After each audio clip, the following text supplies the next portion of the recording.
Don't you hate it when you're playing a gig in a small room and the band leader asks you to play with rods instead of sticks? Well, let's find out if rods are actually that much quieter than sticks. We'll also listen to the drums from upstairs, a level above where I have my kit set up in the basement, to hear if there's much of a difference in noise bleed.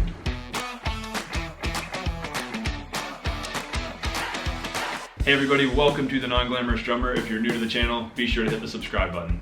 Which sticks or rods are we testing today? It's going to be just 3 different pairs of utensils here. I've got my basic 5/8 sticks, so they're a good, just average size in between kind of sticks. I think they're a good reference point for the volume of sticks. I also have my lightning rods, which are duct taped, by the way, as are my thunder rods, which are gaff taped because gaff tape is better. I did these a long time ago. So the thunder rods are pretty big, pretty heavy, and you can get pretty nice beefy sounds out of them, which makes them a very interesting comparison with sticks. The lightning rods, on the other hand, are much thinner and much lighter, and so there's a distinct difference in overall tone quality between these and the sticks. So I think you'll be really interested to hear how these all compare on the drums and on the cymbals. By the way, because we're doing a sound test and a volume comparison, it is worth noting what kind of microphone setup we're doing here. Specific kinds of mics don't matter, but the important thing is that I'm not doing any compression on this. I'm going to be turning off all the compressors, all the parallel compression.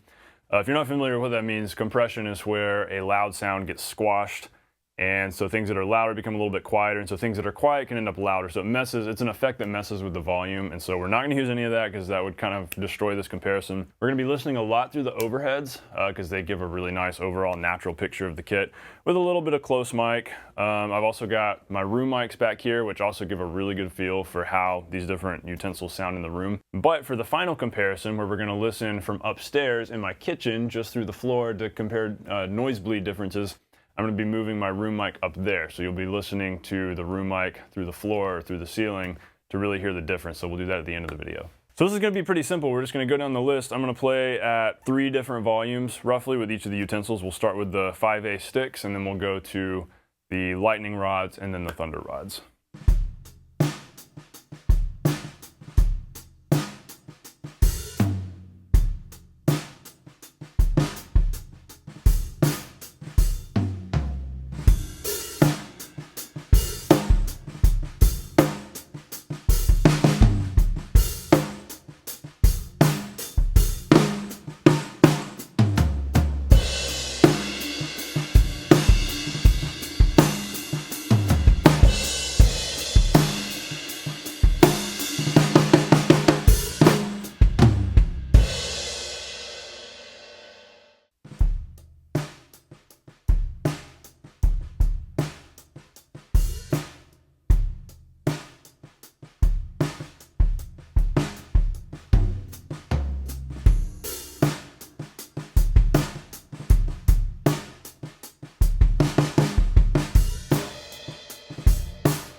So hopefully I did a decent job of playing pretty consistently from each dynamic there with each of the different utensils, and so you can tell what the real differences are. Really, the lightning rod stands out as thinner and quieter, whereas the thunder rod and the stick are not that far off. It's kind of a matter of, do you like the quietness, the thin quietness on the cymbals versus with the stick where it's more piercing?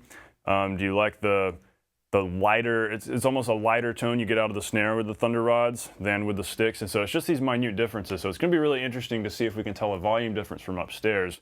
So now let's finish the video by taking the room mics upstairs. I'm going to position them as directly above the kit as I can.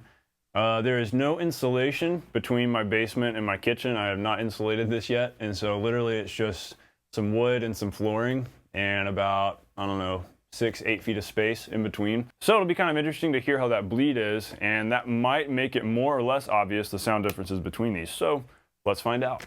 So to keep this comparison pretty clean and defined and obvious, I'm going to play quiet and loud with each utensil, which will make it very easy to hear the differences upstairs.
Hey, I hope you enjoyed this video, and I hope it gave you some really valuable info. Be sure to share it and become a non-glamorous subscriber by hitting the subscribe button below before you go. Take care, I'll see you on the next video.